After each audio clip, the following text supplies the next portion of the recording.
На 10 дней Владивосток стал спортивной столицей азиатского региона. Как город готовился к этому празднику спорта и что дети Азии принесли во Владивосток, мы сегодня поговорим с нашим гостем, с Константином Шестаковым, главой Владивостока. Константин Владимирович, здравствуйте. Александр, здравствуйте. Рад вас приветствовать. Но если говорить спортивной терминологией, то Владивосток получил право на проведение игр на коротком уведомлении. Всего 8 месяцев прошло с того момента, как объявили город столицей игр, и до того момента, как приехали первые гости. Как удалось за такой короткий промежуток времени подготовить город к играм? У нас сложилась крепкая, хорошая команда и с самими организаторами, и, безусловно, с правительством Приморского края мы работали в унисон.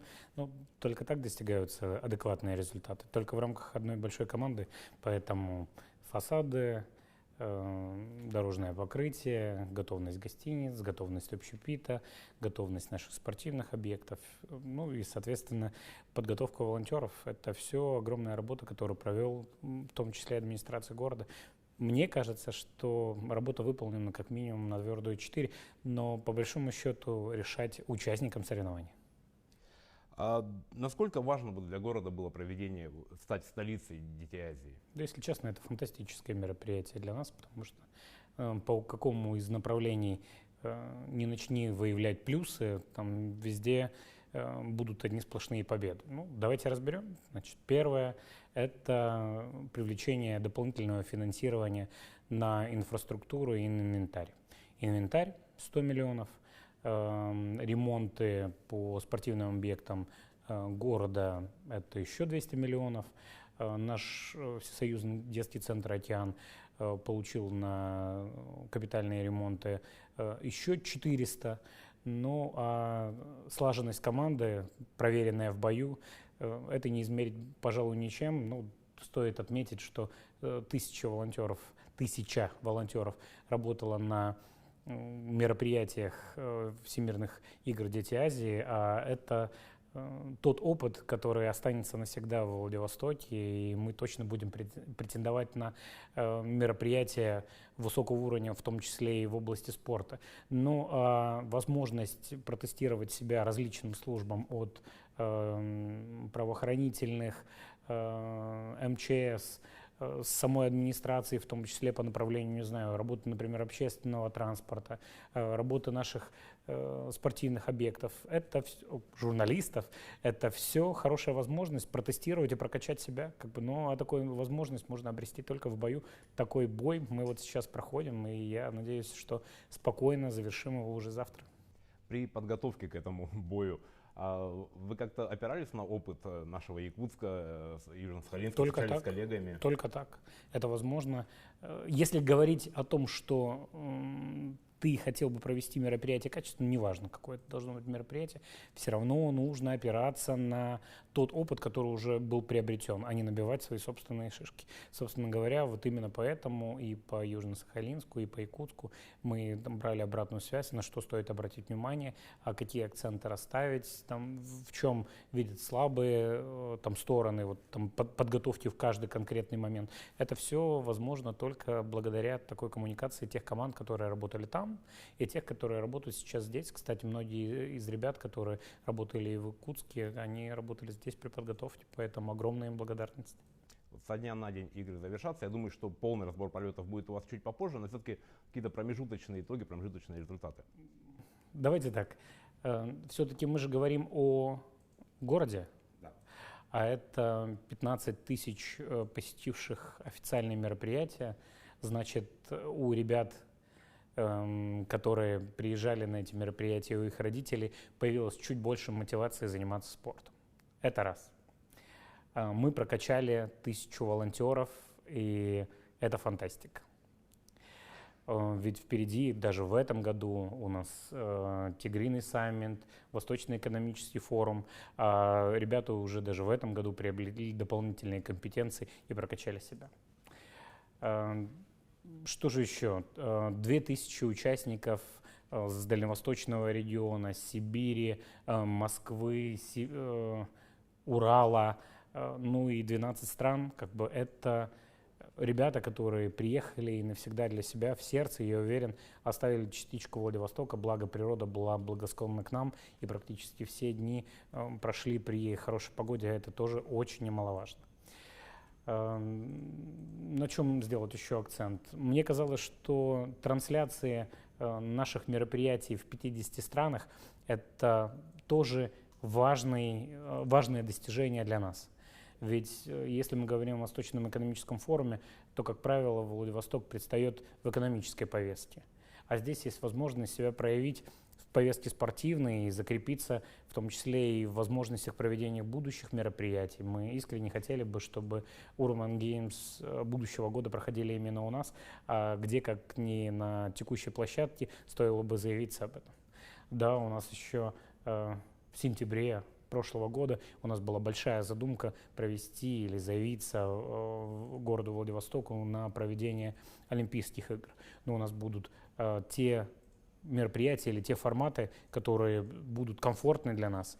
Но неизменно это будут форматы значимые. Но Дети Азии — это хорошая возможность там и получить опыт, и заявиться. Поэтому будем надеяться, что в ближайшие годы у нас будет несколько красивых, больших, значимых мероприятий, на которые также приедут ребята и из других стран, ну и, конечно, со всей России.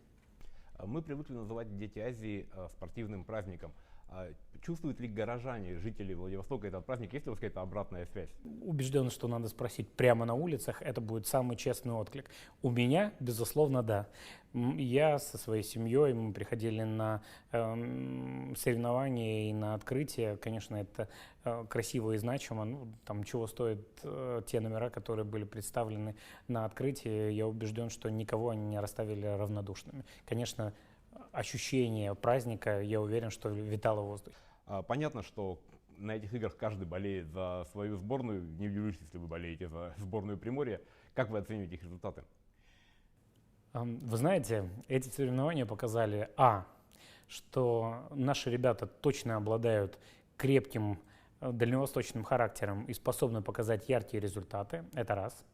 Второе, нам точно есть куда расти и обратить внимание на некоторые дисциплины, где мы себя показали ярко и были на пьедестале, но вместе с тем есть и дисциплины, в которых мы считали себя традиционно сильными, но оказалось, что есть ребята и покруче. Поэтому нам точно нужно попахать всем вместе.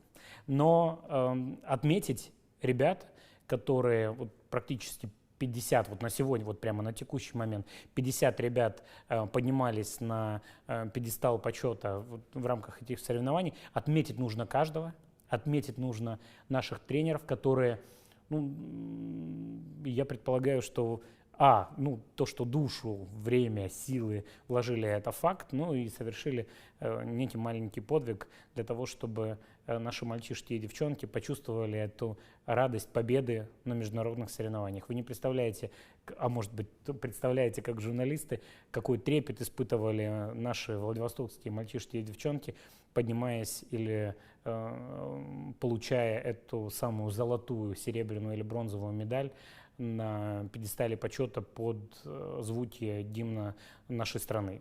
На мой взгляд, в том числе и только ради таких мероприятий или таких ощущений и стоит проводить Дети Азии или любые другие спортивные мероприятия.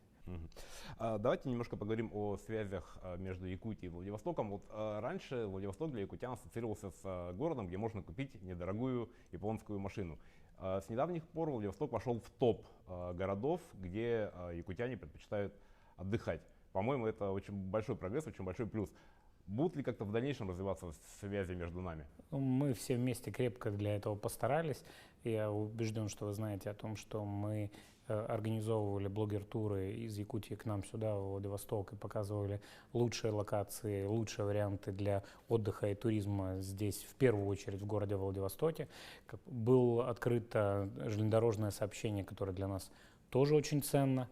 Это прямая возможность более, наверное, бюджетного туризма в Владивосток. Город Владивосток, наверное, за последние года 3 он себя очень крепко прокачал вот в туристской компетенции. Наряду с возможностями Якутии по гастрономическому туризму, Владивосток тоже в этом плане достаточно крепок. Мы готовы принимать огромные потоки туристов, как бы и традиционно уже были способны это делать. Вспомните 2019 год, Владивосток являлся третьим городом в нашей стране по приему иностранных туристов. Сейчас у нас есть возможность переквалифицировать или перебросить свои силы на Дальний Восток и Сибирь, поэтому мы ждем гостей из всех городов Сибири и Дальнего Востока. Я убежден, что мы должны сделать акцент именно на этих макрорегионах. Москва, Санкт-Петербург точно найдут свою нишу, ну а мы ждем дальневосточников и сибиряков, ждем дальневосточников и сибиряков для того, чтобы показать нашу дальневосточную культуру, для того, чтобы показать наши гастрономические возможности. Ну и основной это ресурс у нас море. Приехать к нам в Владивосток и провести несколько недель на хороших пляжах, а может быть где-то выйти в море на парусной яхте в сторону островов, я думаю, подобного впечатления хватит на весь год до следующего посещения города Владивосток. Вы как глава города наверняка очень хорошо знаете город. Можно топ-3, топ-5 самых знаковых мест, куда вот надо приехать туристам? Убежден, что нужно встречать рассветы на мысе Вятлина или на мысе Табизина. Убежден, что закаты нужно провожать на маяке Токаревская кошка. Ну а целый день можно провести в историческом центре города Владивостока. Все останутся довольны и нашей большой культурной программой, ну и, конечно, гастрономией. Поэтому город Владивосток крепко раскачан, на мой взгляд, в этих компетенциях. Все флаги мира в гости будут к нам. Вот, кстати, о культурной программе. Не так давно в Якутске прошли гастроли Приморского театра, и это вот прям был для города очень такой культурный, даже я сказал бы, шок. Вот в плане культурного обмена, как бы нам еще побольше бы поработать? У нас, на мой взгляд, есть уникальные объекты, которые уже существуют прямо сейчас и которые откроются в относительно ближайшее время. Но давайте пройдемся по текущим возможностям. Ну, во-первых, это Приморская сцена Мариинского театра. И прямо сейчас у нас идет фестиваль Мариинский. И если раньше нужно было пролететь всю страну для того, чтобы посетить петербургскую сцену Мариинского театра и познакомиться с творчеством маэстро Гердиева, сейчас такой необходимости нет. Достаточно пролететь несколько часов, и ты уже здесь услышишь, почувствуешь его виртуозное творчество. Вот прямо сейчас эти концерты идут в Владивостоке. На мой взгляд, это хороший повод посетить город Владивосток, это раз. Второе, это наш федеральный музей «Дальневосточная крепость». Владивостокская крепость – это целое созвездие фортификационных сооружений, которые вот сейчас объединены в новый федеральный музей. Уже несколько объектов доведены до ума там, и готовы к приему туристов и на событийные мероприятия, и как полноценный самостоятельный экскурсионный продукт. Я уверен, что вот даже ради посещения этих объектов и мероприятий стоит приехать. Но если продолжать спортивную тематику, город Владивосток, он традиционно ценится в том числе своими полумарафонами и марафонами. Марафон по мостам Владивостока, ледовый полумарафон. Это точно крепкий способ, крепкий повод для спортсмена посетить дальневосточную столицу. Я надеюсь, наши зрители сегодня узнали много нового, интересного о Владивостоке, и теперь наш туристический поток будет